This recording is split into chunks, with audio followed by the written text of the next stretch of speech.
Bueno, esto simplemente muestra, y yo, algunas de estas gráficas están aquí, y repito, el que tenga interés luego podrá tener acceso al artículo y podrá leerlo ahí. No quiero, digamos, que toméis como una cuestión imprescindible interpretar cada gráfica en detalle. Pero esto, ¿qué muestra? Dice, la crisis fiscal de los 70, la deuda, el dólar y la Reserva Federal engordaron la banca, dice. Bueno, ¿qué es?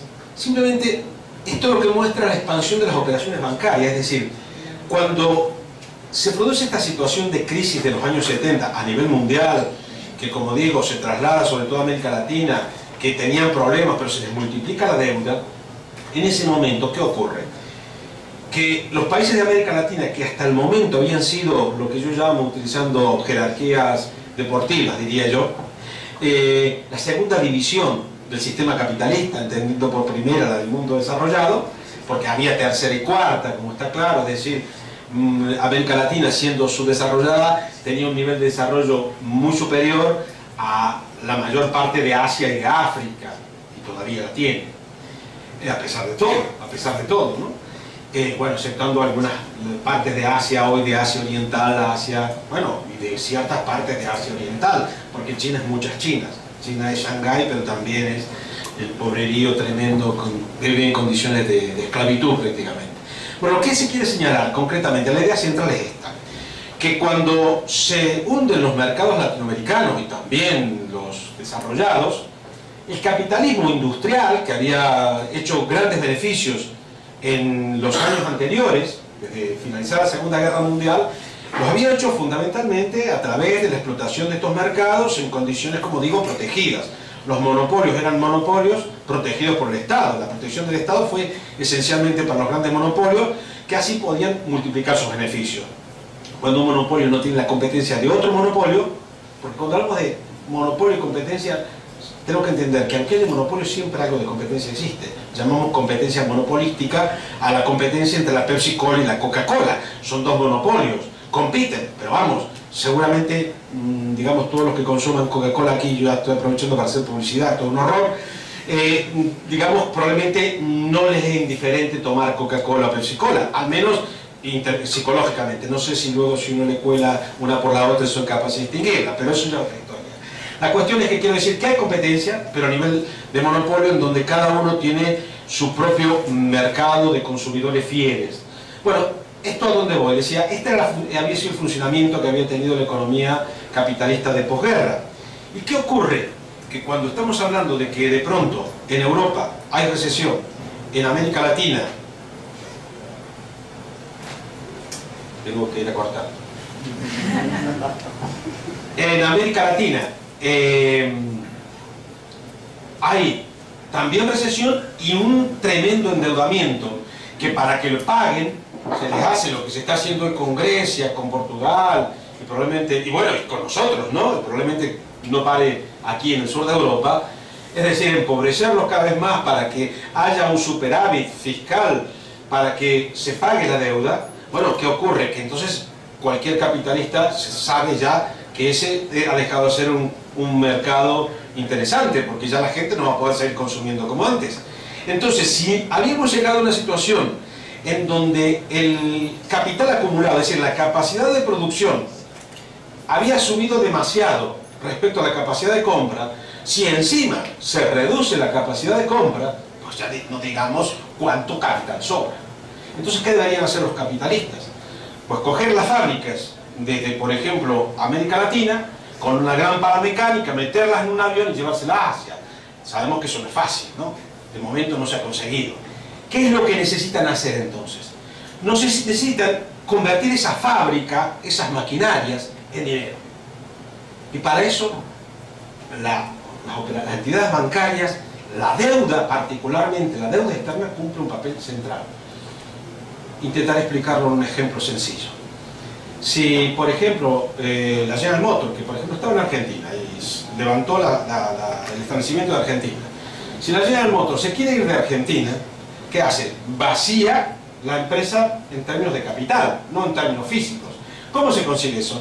Podría dedicar horas a detallar las formas que se puede hacer, pero diré algunas solamente. Bueno, una podría ser sencillamente manipular, porque no olvidemos que la General Motors a lo mejor en Argentina fabricaba el 2% del total del vehículo, como en todas partes. Un vehículo se fabrica en 150 países. Si el vehículo que está rodando en la calle lleva menos de 150 países, ¿no? Entonces, bueno, si digamos el 2%, bueno, basta que el 98% que viene de fuera, lo infle los precios de manera tal de que si vale 100, lo refleje la matriz o las otras filiales a un valor superior, digamos 200, y entonces la empresa local, en vez de pagar lo que debería pagar, digamos 100, paga 200. Entonces, ¿qué está pagando? Por un lado, 100 serían las piezas que vienen, y los otros 100 estamos fugando capital. Estamos fugando capital. Insisto, se puede hacer también al revés y podría señalar pues una batería de posibilidades de tipo. Muchísimas. Simplemente ilustro con esta para decir, bueno, ¿qué hacen? Este tipo de cosas en donde hacen fugar, es lo que se llaman fugas de capitales de muchas maneras, sacar los capitales desde donde ya sobran y llevárselos a donde hacen falta. Pero ¿cuál es el problema que había en los 70? Que no había lugar del mundo en donde hubiera mercados de consumo consolidados, en donde realmente mereciera la pena instalar esa fábrica, producir y conseguir vender. Entonces, ¿qué hacen? Dicen, bueno, de momento, pues como lo que hay es una gran deuda, y la deuda hace que los tipos de interés suban, y esto es muy rentable, pues dediquemos este dinero que hemos sacado de Argentina, de Brasil, etcétera, a especular, por ejemplo, en operaciones de tipos de interés, prestando dinero, vendiéndolo, o también es en un momento, en los 70, que se produce el abandono del patrón oro por parte de Estados Unidos. Recuerdo que todo esto está en este artículo, ¿no? El patrón oro de Estados Unidos, y eso hace de que sea un gran negocio especular con los cambios de cotización entre el dólar, el marco, entonces existían las monedas nacionales europeas, recordemos, y esto se convierte en una actividad extraordinariamente rentable. Es lo que llamamos la financiarización de la economía, en donde la finanza, la especulación, se convierte en el negocio central de la existencia del capitalismo. Es decir, ya no es la producción, la venta de bienes y servicios, que también la siguen teniendo. Bueno, esta gráfica, por ejemplo, muestra simplemente cómo se disparan. Pensemos, se multiplicaron por 320 entre el 70 y el 2007, porque pasar de 0,1 a 31,8, casi 32, es 320 veces. Las operaciones bancarias, pero podemos seguir. Esto además se da con una tremenda concentración de la banca, en donde cada vez más un grupo reducido de bancos son los que obtienen el grueso del negocio, y que además podríamos anticipar, aunque esto me parece que va a quedar en todo caso para otra sesión, porque no descartamos alguna otra sesión, ¿verdad, Leo? Digamos que esto también es, ahí los 50 mayores bancos, por ejemplo, son prácticamente todos, los 50 mayores bancos, todos los rescatados en estos últimos años de crisis, ¿no? O sea, vemos que cómo ganan en el negocio, pero luego hay que rescatarlos con fondos públicos, cuando estaban en situación virtual de quiebra, la amplia mayoría de ellos. Esto también lo tengo en un artículo detallado, y que en última instancia es lo que estamos pagando, ¿no? Estamos pagando el devolverle a los capitalistas lo que habían perdido en este casino en el que habían entrado, ¿no? Bueno, por un lado entonces la concentración. Esta es la evolución del mercado de derivados de crédito. ¿Qué es el mercado de derivados de crédito? Se llama mercados derivados a todas las actividades que en última instancia son las esencialmente especulativas. ¿Qué quiere decir? Bueno, una cosa son los tipos de interés, pero el mercado de derivados de crédito, ¿qué, digamos, juega? Porque hay que decirlo así, juega. Bueno, vamos a ver, ¿cuánto yo voy a un mercado incluso no regulado, no voy a la bolsa, sino a través de teléfono, internet y cualquier otro medio? Pues le vendo a alguien el tipo de interés para mañana, o para la semana que viene, o para dentro de 3 meses. Es decir, presto dinero a un mes al 8%. Es decir, estamos en realidad, más que prestar dinero, lo que estamos jugando a que, digamos, yo presto dinero al 8%, doy un título de crédito para dentro de un mes al 8%. Habrá quien diga, bueno, a mí me parece que va a estar a menos, a más, y en todo caso pero necesito ya ver si lo compro, porque puede estar peor, porque vaya a saber lo que pasa, pues no sé en dónde, y dispara más los tipos de interés. Si se va al diablo Grecia, realmente se van a disparar los tipos de interés. Estas situaciones son ideales para la especulación. Las crisis, por eso fortalecen a los especuladores financieros. Es el momento ideal para especular.